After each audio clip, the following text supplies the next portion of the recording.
I'm going to suggest to you that this is one of the most important conferences that you're going to attend.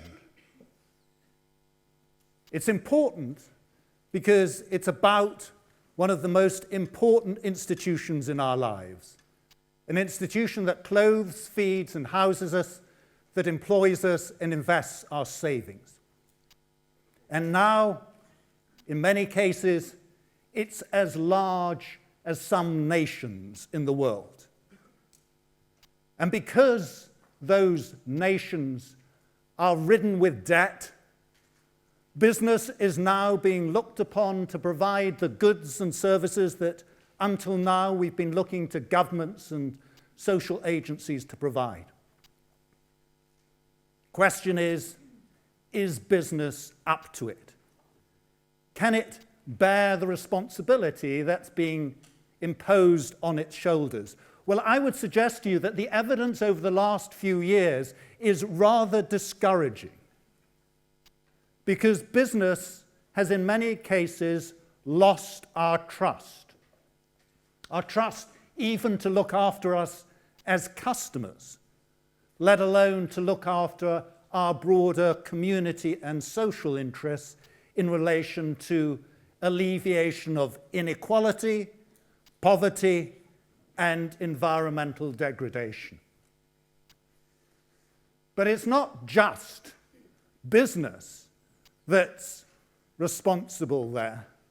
So too is an institution like this one, a business school, that many regarded as being at least complicit in the problems that happened during the financial crisis.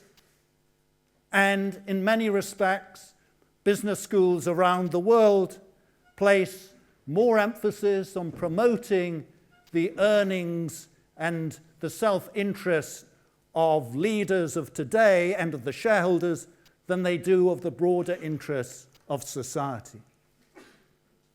So this is important for the world, for business schools, and like this business school in particular, that wants to move the needle so that you, the future and current generations of leaders, will have a different basis on which to take business forward in the future.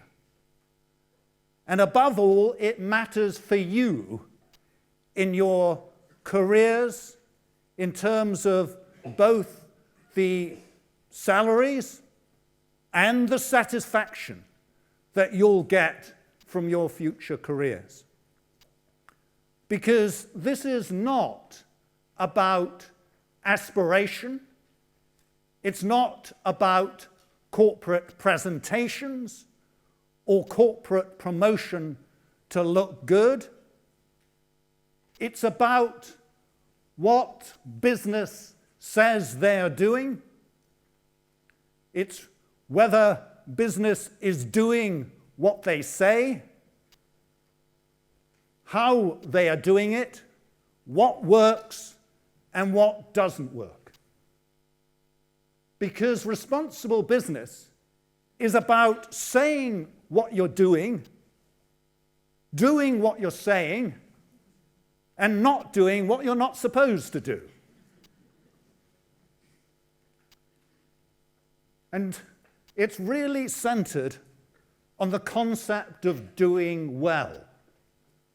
Doing well by having a clearly defined and clearly articulated purpose, by having the people with the integrity and the ability to deliver on that purpose, by having the processes and management practices that ensure that those people deliver on that purpose, and having ways of measuring that they're actually delivering on that purpose. And that's because the purpose of a business is not about making profits. The purpose of a business is to do things that benefit us as customers. And in the process of doing that, companies make profits. But profits are not per se the purpose of business. Now, one could stop there and say, actually, what responsible business is all about is doing well and producing goods for us well, and in the process, producing profits. And many of the best responsible businesses in the world do exactly that.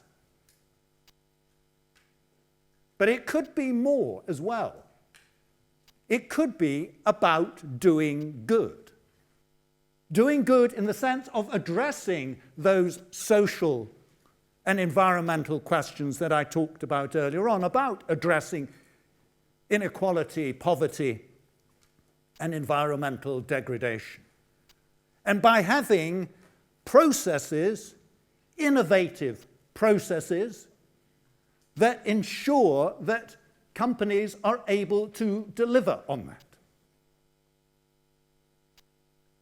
But the problem with that is that it looks very much like philanthropy.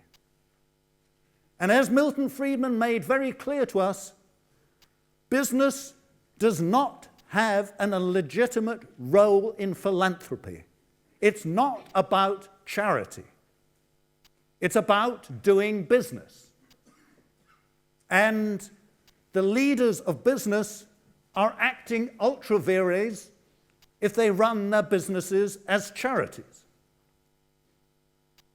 So the real question is, can you go beyond just doing well and do good while still doing business? In other words, can one do well by doing good? Can one make profits out of doing good?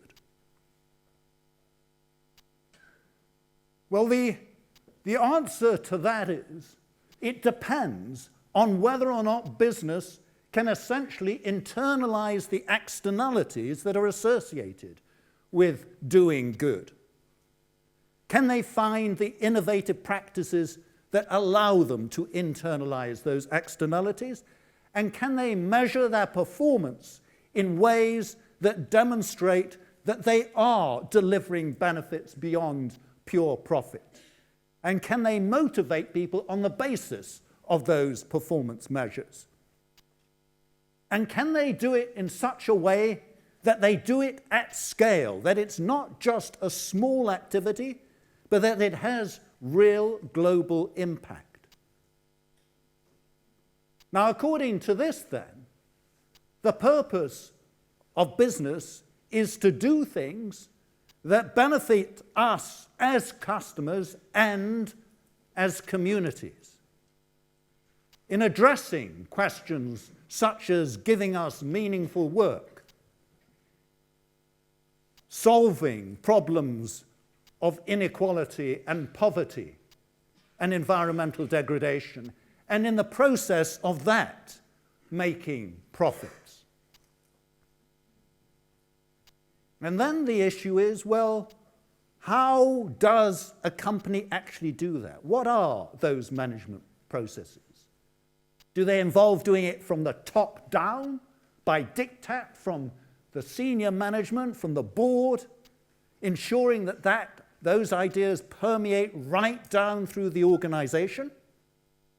Or is it from the bottom up, through experimenting at the shop floor or in the field in terms of what might work, and then using the results of those experiments to permeate up through organizations? Or is it at the core, in terms of ensuring, in particular, that the financial performance of firms matches those aspirations at the top and the bottom? And in particular, not just that it delivers profits, but that finance is actually used as a way of creating social goods by producing financial inclusion that allows those who are currently in poverty to have access to financial resources in a way in which they don't do at present. And during the course of today, we're going to have 3 sessions that are going to look at approaches from the top down, from the bottom up, and in terms of innovative financial approaches and financial inclusion. And then tomorrow, we're going to have an absolutely stellar cast of chief executives, chairmen, presidents of the leading companies around the world, the leading organizations and institutions around the world, to come and analyze what we've said today and give their views on how this can be done, whether it should be done, and whether it's been successful or will be successful. And we'll have panels of business leaders, institutional investors and asset owners, policy leaders, and some of the world's leading thought leaders in this area. Now, the questions that this raises are, firstly, is it new? Are we saying anything new here?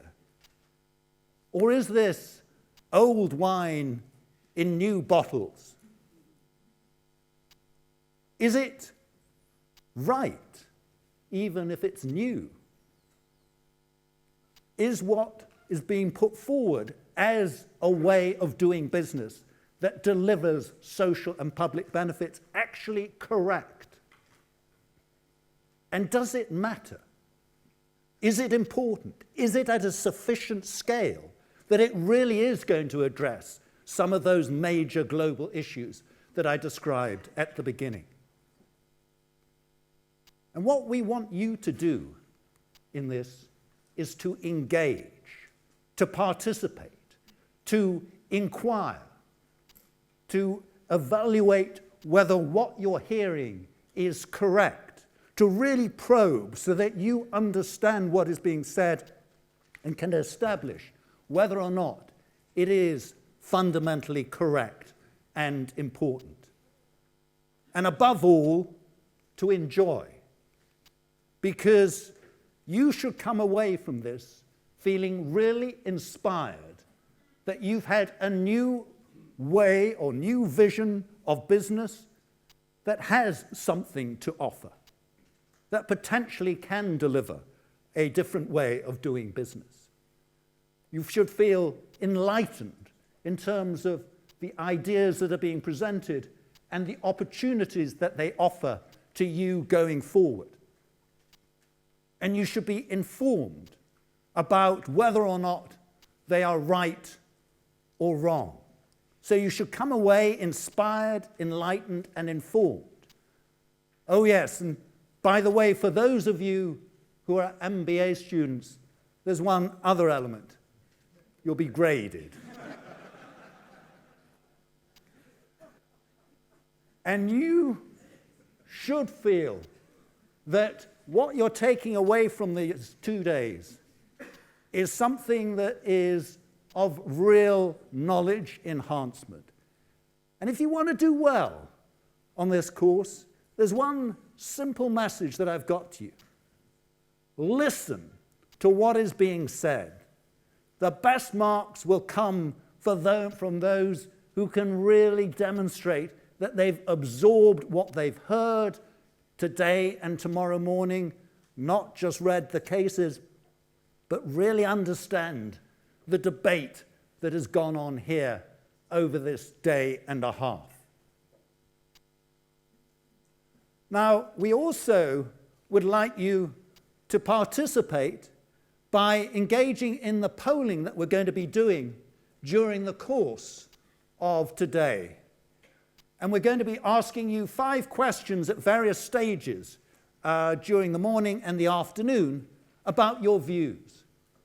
And the way in which you can participate is through this voting system on Twitter or accessing this polling site, HTTP, etc.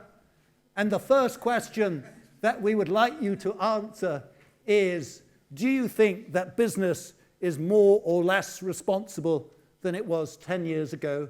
answering either more, less, or the same. So we'd like you, over the next hour or so, to have a go at giving us your views on that particular question.